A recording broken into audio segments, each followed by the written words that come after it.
Salut les petits loups, j'espère que vous allez toujours aussi bien. Aujourd'hui, on se retrouve pour le flop de l'année 2017 et franchement, je suis bien embêté. Déjà parce que je trouve que l'exercice fait beaucoup trop appel à notre ressenti de spectateur et pas assez à notre objectivité. Il y a énormément de manières de trouver un film déceptif. Ça peut être parce qu'il est vraiment mauvais, mais ça peut être aussi parce qu'il n'a pas rempli toutes les promesses qu'on attendait de lui. Et toutes ces raisons ne se valent pas les unes et les autres. Deuxièmement, il se trouve que je ne suis pas un spectateur spécialement masochiste. Et finalement, je m'inflige très peu de films vraiment mauvais. En fait, toutes les comédies avec Kev Adams, les trucs avec Christian Clavier, les espèces de franchises qui puent la merde comme ça à plein nez, comme Resident Evil ou 50 nuances de Grey, moi, je ne les vois pas. Je ne vois pas tous ces films. Et au final, il se trouve que quand je fais un flop 10 des films que j'ai trouvés les plus mauvais de l'année, ça apparaît un petit peu prétentieux parce qu'il y a plein de gens qui vont me dire « Mais dis donc, t'abuses quand même parce que franchement, tes films, ils sont quand même pas si mauvais que ça. Si vraiment, c'est les films les plus mauvais que t'as vus de l'année, c'est que tu en vois pas assez. » Alors, peut-être qu'ils ont raison, effectivement, peut-être que je ne vois pas assez de films. Mais en tout cas, moi, il est certain que ça me brise les couilles d'aller me mettre 1h30 devant un film dont je sais pertinemment qu'il ne va pas me plaire et qui, au final, me bouffe un temps que je pourrais mettre à profit pour découvrir des petites pépites, certes moins médiatisées, mais nettement plus qualitatives. Donc voilà, bon, toujours est-il que j'ai tenté, j'ai fait l'effort, je me suis prêté à l'exercice et j'ai vraiment fait ma liste des 10 plus mauvais films que j'avais vus dans l'année. Au final, il y en a déjà 4 que j'ai fait en PLS, donc bon, ça m'emmerde un petit peu de me répéter. Il y en a un, je vous le promets depuis longtemps, c'est Alien Covenant, va y avoir une PLS dessus, elle est déjà écrite, vous inquiétez pas, ça va finir par popper. Il y en a un autre, c'est Split. Alors Split, effectivement, moi j'ai détesté lors de la sortie en salle. Maintenant, on en a fait tellement de retours dithyrambiques avec des très bonnes argumentations que je me dis que peut-être je suis passé à côté du film.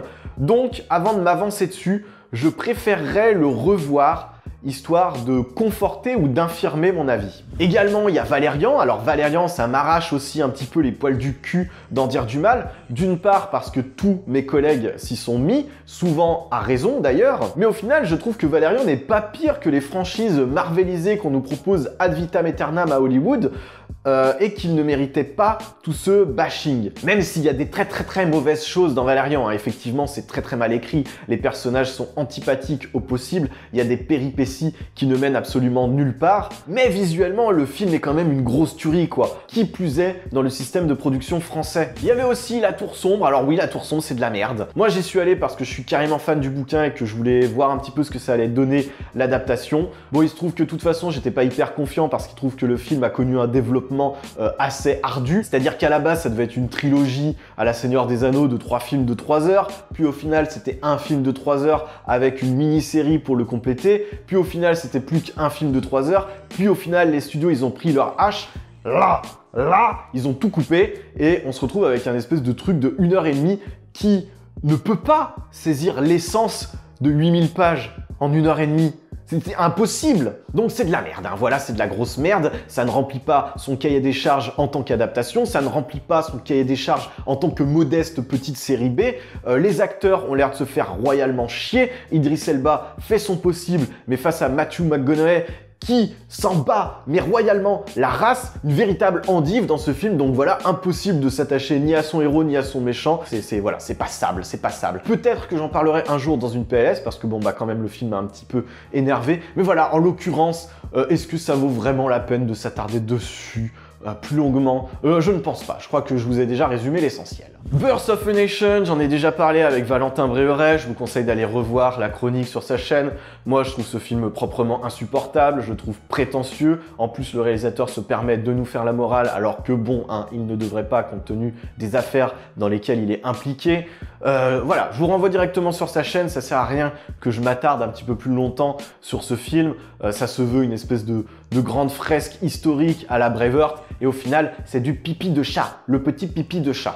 Enfin, reste Guardians, le film super-héroïque russe Bon, moi je suis intéressé hein, parce que j'aime bien voir un petit peu ce que fait le cinéma russe. Généralement, les trucs sont totalement what the fuck et jusqu'au boutiste. Alors des fois, ça donne des films assez intéressants, genre Stalingrad, et puis des fois, ça part dans le nawak total. Là, on est dans le nawak le plus total. C'est mal joué, c'est mal réalisé, c'est complètement too much, le scénario est vide de sens, le méchant est catastrophique. Alors putain, le méchant, je peux vous jurer, je vais vous mettre une photo, mais alors le méchant, mais Steppenwolf à côté, mais c'est Hans Gruber, quoi.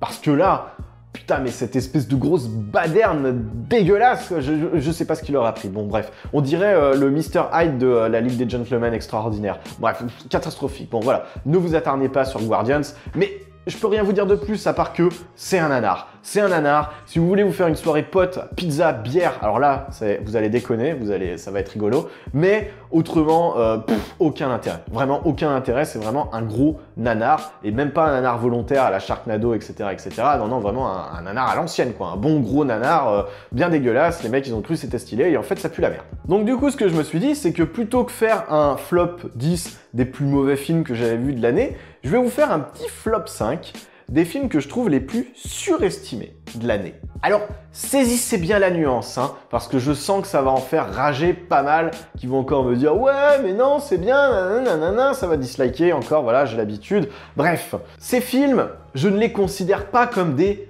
mauvais films. Aucun d'entre eux, vous verrez, ce que je vais faire, c'est que je vais même afficher la petite note que je leur ai mis sur Sens Critique en haut de la vidéo. Donc c'est pas des mauvais films, c'est juste des films où je trouve que la hype qu'ils ont eue est complètement disproportionnée par rapport à leur qualité réelle. En tout cas, je pense que ce sera peut-être un petit peu plus intéressant et que ça ouvrira un petit peu plus de débat que de simplement tacler des films qui sont un petit peu des lapalissades où tout le monde sait pertinemment que de toute façon c'est de la pure merde et que les gens vont voir juste pour le lol, mais qu'au final ça ne fait pas beaucoup avancer le schmilblick. Alors préparez vos Xanax et votre mercurochrome car on est parti pour le flop 5 des films les plus surestimés de 2017.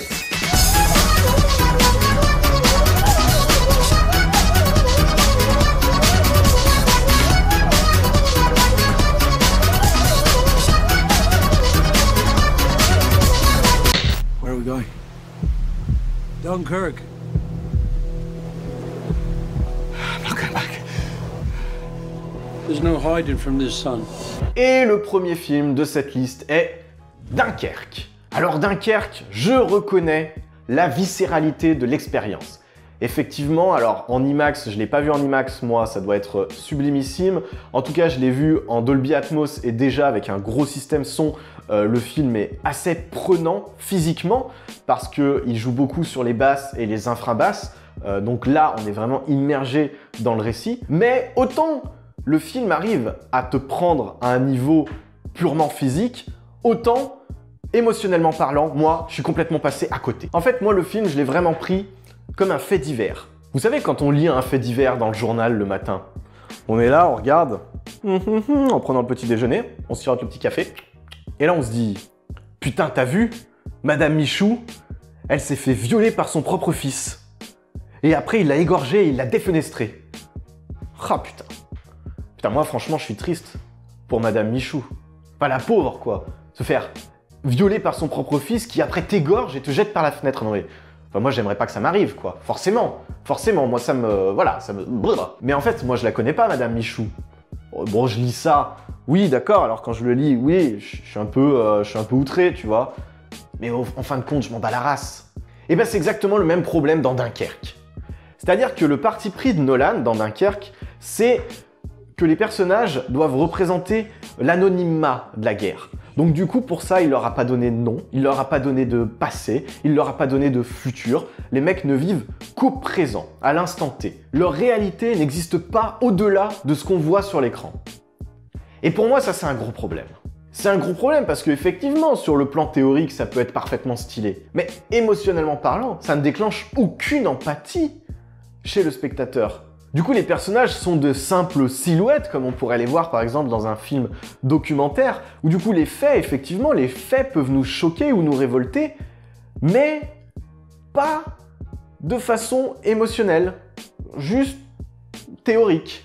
Alors j'entends bien que ce que je suis en train de dire, c'est totalement subjectif et il y en a plein d'entre vous qui vont justement trouver ça top cool, super efficace, super intelligent. Mais moi, ça me fait pas grand-chose hein, en vrai. Hein. Je reconnais toutes les qualités intrinsèques du film, mais moi, pendant le visionnage, ça m'a laissé ultra froid. Ça donnait quelque chose comme à peu près ça. Ah oui, donc là, il veut représenter l'anonymat de la guerre, ok, donc les personnages n'ont pas de nom.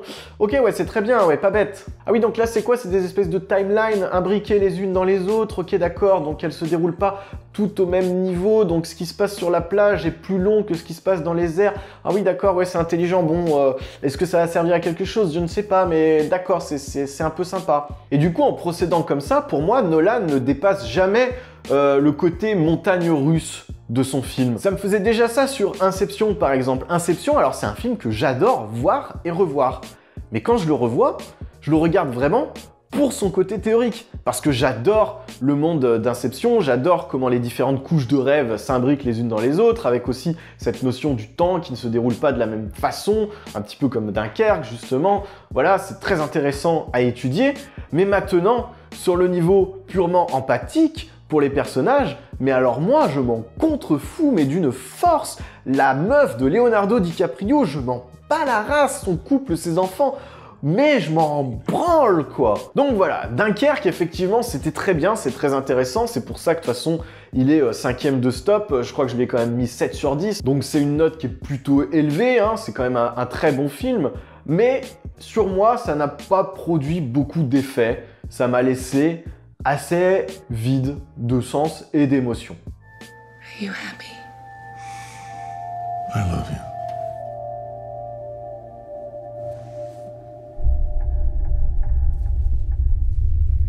you. Deuxième film de ce flop, donc en partant de la fin, le numéro 4, Mother.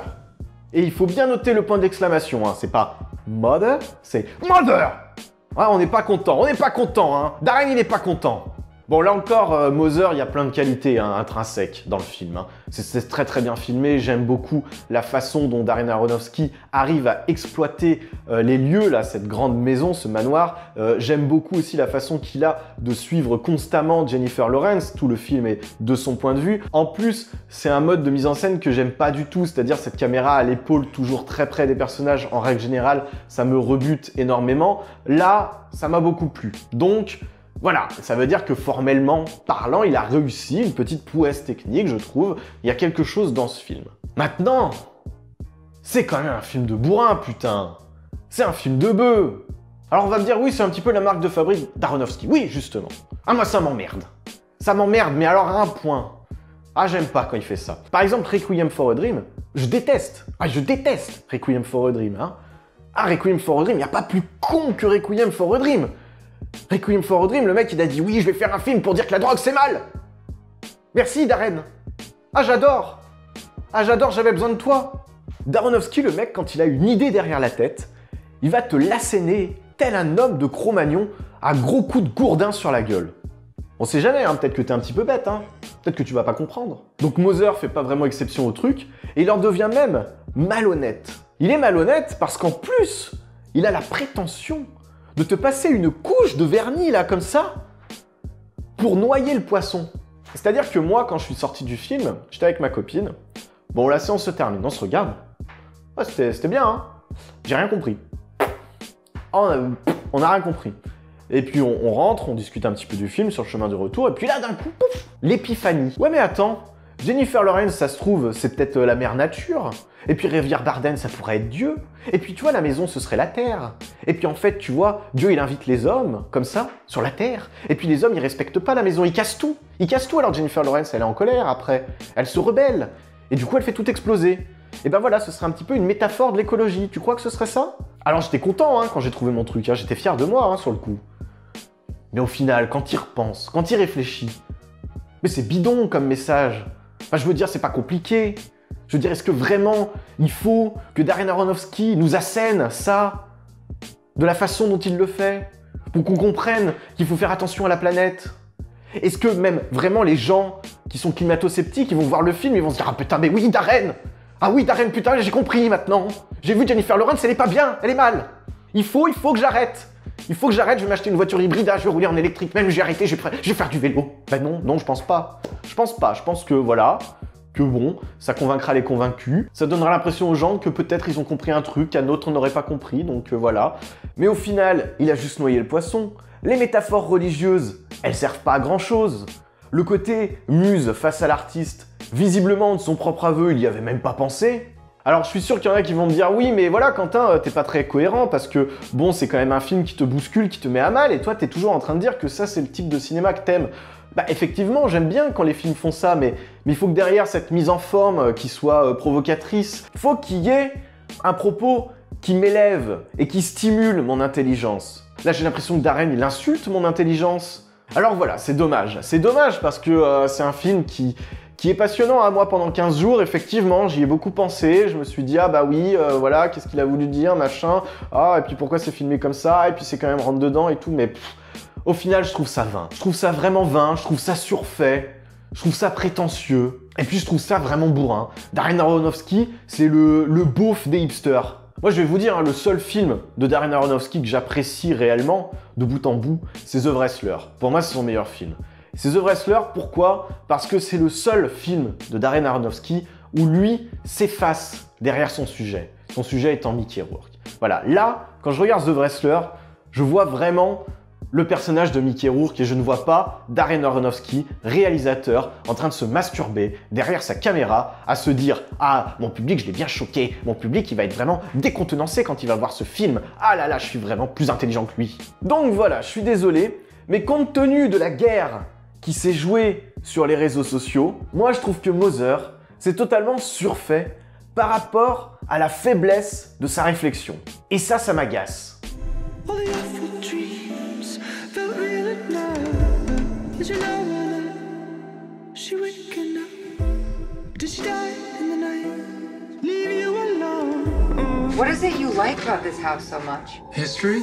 Numéro 3, A Ghost Story. Alors, A Ghost Story, je pense que la fin d'année lui a été très bénéfique. Le film serait sorti beaucoup plus tôt dans l'année, il n'aurait pas été dans autant de top. Du coup, je me permets quand même d'en parler là, maintenant, tout de suite, parce que je trouve que voilà, cette réputation est un petit peu surfaite. Donc A Ghost Story reste très intéressant, hein, que ce soit dans son fond comme dans sa forme, il y a un vrai parti pris, il y a une vraie envie de raconter quelque chose, mais là encore, je trouve ça assez prétentieux. Ce qui résume le mieux ce putain de film, c'est la scène de la tarte. La scène de la tarte, de l'aveu même du réalisateur, c'est un petit peu un pivot dans son film. C'est-à-dire qu'il s'est dit, à ce moment-là, je vais voir quel est le public qui mérite ou non mon film. C'est-à-dire que volontairement, il a fait une première partie assez nulle à chier, non j'abuse, assez compliqué à aborder, pour faire le tri, pour voir quel spectateur ou non serait capable de recevoir ensuite le véritable film. Et je sais pas vous, hein, ça vient peut-être de moi, mais je trouve que cette démarche est profondément insultante. Normalement, les 20 premières minutes d'un film, mais c'est censé être les mieux. C'est là que tu dois saisir les gens, c'est là que tu dois les amener vers toi, c'est là que tu dois leur dire écoute mec, tu vas voir, ça va peut-être être un petit peu compliqué, mais viens, je vais te montrer des trucs. C'est là que tu dois arriver à saisir ton spectateur. Et donc Ghost Story se refuse ça, au contraire, lui il se dit ah non, moi je suis trop bien, pour les autres. Alors moi les beaufs, la ménagère, tout ça, j'en veux pas. Donc je vais faire une première partie vraiment nulle, hein, vraiment chiante, hein, qu'on s'emmerde bien, hein, vraiment. On veut qu'on sent la longueur, hein, voilà, comme c'est un film sur le temps, on va tirer comme ça, voilà. Et puis il me restera que les kings, que les gens ils en ont dans le ciboulot quoi. Donc voilà, la démarche est profondément élitiste, mais les gens ont l'air d'aimer. Ah bah oui, c'est sûr, ils se sont dit ah moi je suis allé à la fin. Ah moi Ghost Story j'ai tout vu. C'est dommage d'avoir voulu être élitiste comme ça parce qu'au contraire, c'était l'occasion de ramener les gens vers toi, de les tirer un petit peu. Et puis il y a plein d'idées de mise en scène, il y a plein d'idées qui sont vraiment cool quoi. Mais non, le film est volontairement gâché par des espèces d'effets de style totalement maniéristes qui sont à mon sens ultra pompeux et pompants. Ghost Story ça m'a fait un petit peu le même effet que The Bad Batch et A Beautiful Day, qui sont là aussi deux films très intéressants, autant sur leur forme que sur leur fond, mais dont les partis pris de mise en scène laissent totalement de côté un certain type de spectateur. Et je trouve que ça, c'est pas ça le cinéma. Le cinéma, c'est pas la division, au contraire.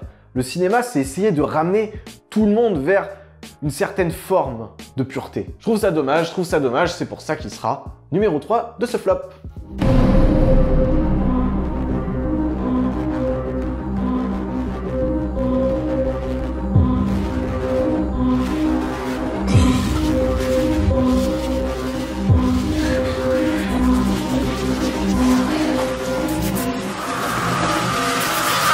Allez, avant-dernier film de cette liste, on va parler de cette espèce de hold-up marketing qu'est Grave. Alors Grave, c'est un film français réalisé par Julia Ducournau qui nécessite tout d'abord une petite remise en contexte. C'est-à-dire que Grave, c'est un film qui a tourné pendant presque 1 an dans les festivals du monde entier avant de sortir en salle. Et cette façon de faire, qui est extrêmement intelligente pour vendre un film, a permis de créer un espèce de buzz comme ça, qui a fait monter la sauce, parce qu'on a fait monter la sauce pendant 1 an, plein de gens avaient envie de voir Grave, qui avait eu des si bons retours en festival, et de valider une forme de fantasme autour de ce film, qui du coup fait du film une espèce de révélation et de réinvention du genre français. Pourquoi, au final, pourquoi? Bah, pour ce que c'est finalement. Grave, c'est pas mal, mais c'est un premier film.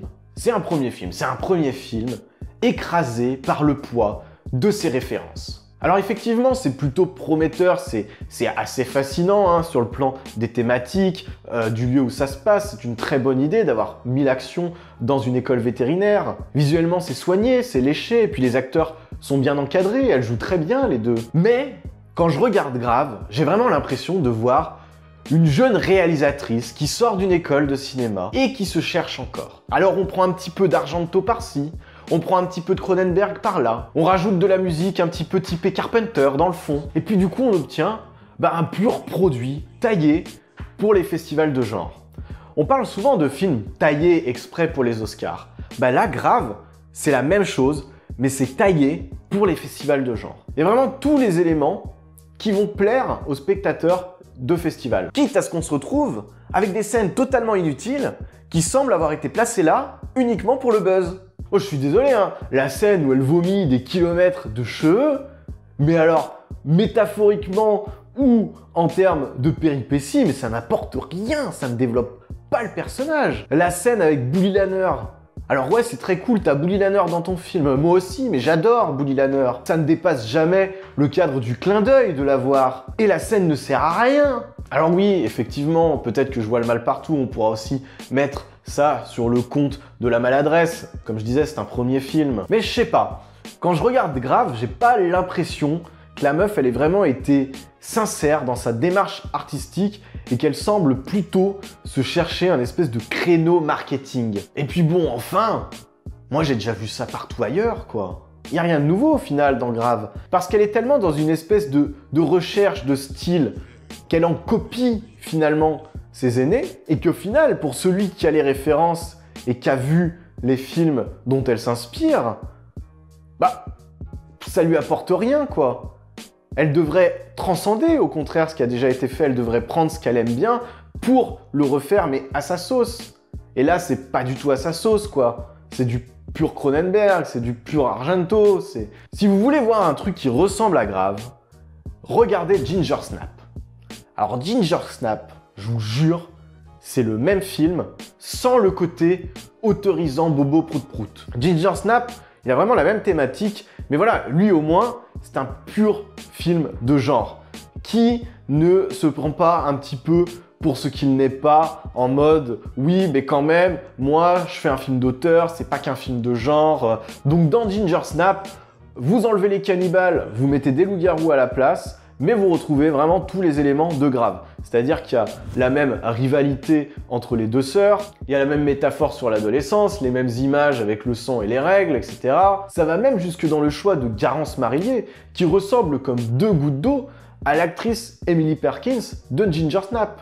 Bref, Grave, à mon sens, c'est plutôt pas mal, c'est assez prometteur, mais ça reste un premier film, avec toutes les qualités que ça peut avoir, mais sans jamais réussir à s'en départir des défauts. Si vous voulez un peu plus de détails, j'avais écrit une chronique à l'époque de la sortie du film sur Eclecticity, n'hésitez pas à aller y jeter un œil. Donc voilà, Grave, des os, pas des os, mais c'est numéro 2, c'était bien, mais sans plus. strange that we keep running into each other. Maybe it means something. I doubt it. Yeah, I don't think so. You could just write your own rules, you know, write something that's as interesting as you are. What are you gonna do? I have my own club. Is that gonna happen every time? I think so. Et enfin, on passe au number one, la plus grosse farce de l'année 2017, La La Land. Ah putain, La La Land. Ah, vous nous aurez cassé les couilles avec La La Land. Ah putain, qu'est-ce qu'on en a entendu parler de La La Land, hein. Et maintenant, plus rien. Au point que là, quand je vous ai demandé vos top 3 et vos flop 3, il n'a toujours pas été cité. La La Land, c'était quand même le film qu'on te vendait en te disant « Vous ne pourrez pas ne pas l'aimer ». Mais qu'est-ce que ça veut dire, ça? Je ne pourrais pas ne pas l'aimer? J'ai pas le droit, c'est interdit? Si je l'aime pas, on me met en prison?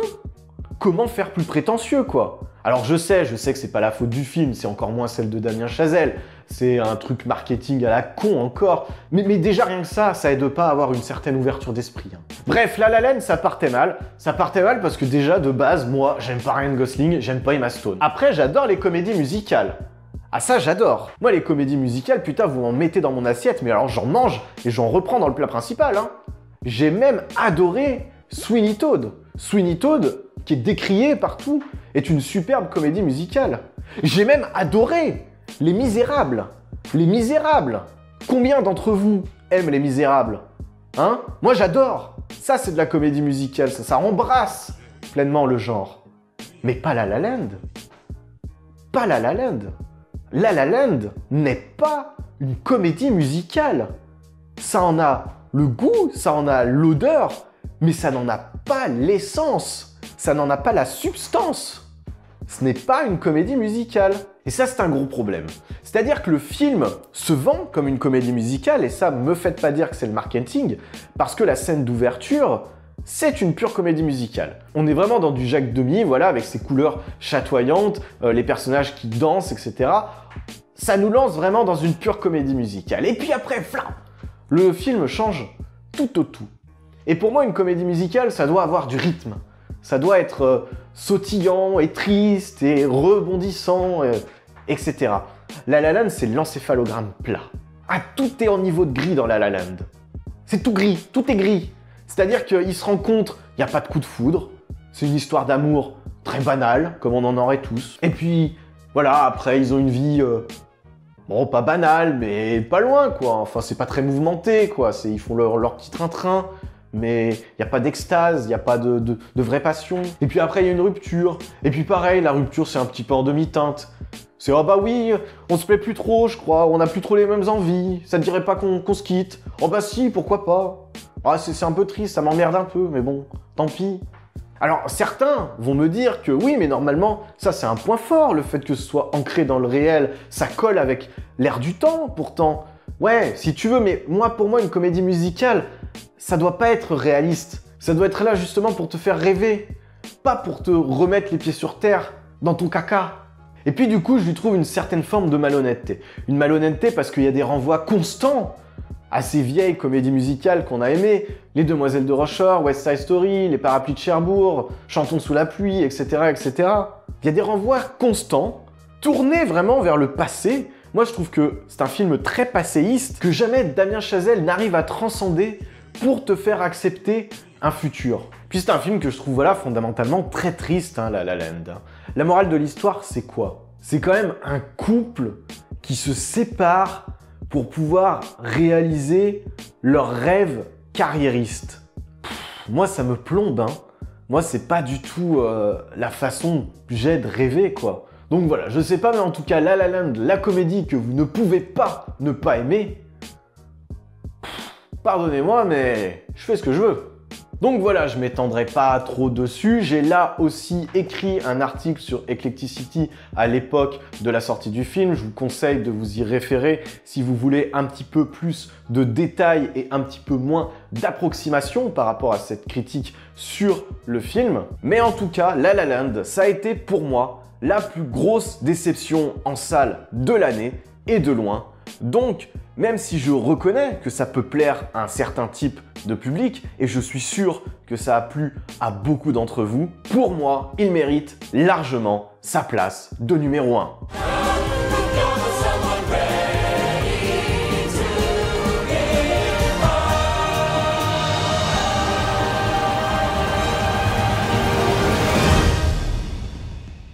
Donc voilà, cette vidéo est désormais terminée, j'espère qu'elle vous aura plu, j'espère qu'elle n'en aura pas laissé trop d'entre vous en PLS, c'est vraiment pas le but. À la base, si je fais ça, c'est pour qu'on en discute après en commentaire, donc n'hésitez pas à laisser votre avis par rapport à mon ressenti que j'ai pu avoir, à me donner le vôtre, à m'expliquer pourquoi vous, ça vous a plu et pourquoi tel ou tel point j'ai tort et pourquoi vous avez aimé. Avant qu'on se quitte, n'oubliez pas de me laisser votre top 3 et votre flop 3 afin que je puisse compiler toutes les informations et qu'on voit ensemble quel est votre top et votre flop film. On débriefera de tout cela dans le live dont je vous parle depuis un petit moment et dont j'ai enfin décidé de la date. Ce sera donc le samedi 13 janvier 2018. On va pouvoir du coup faire un petit peu déjà le bilan de la chaîne YouTube en 2017. J'ai pas mal de trucs à vous dire, on va regarder les statistiques, on va parler de vous. Il y aura donc également aussi le top 3 des abonnés, le flop 3 des abonnés. On pourra parler des films que j'ai pas abordés mais où vous auriez bien voulu avoir mon avis.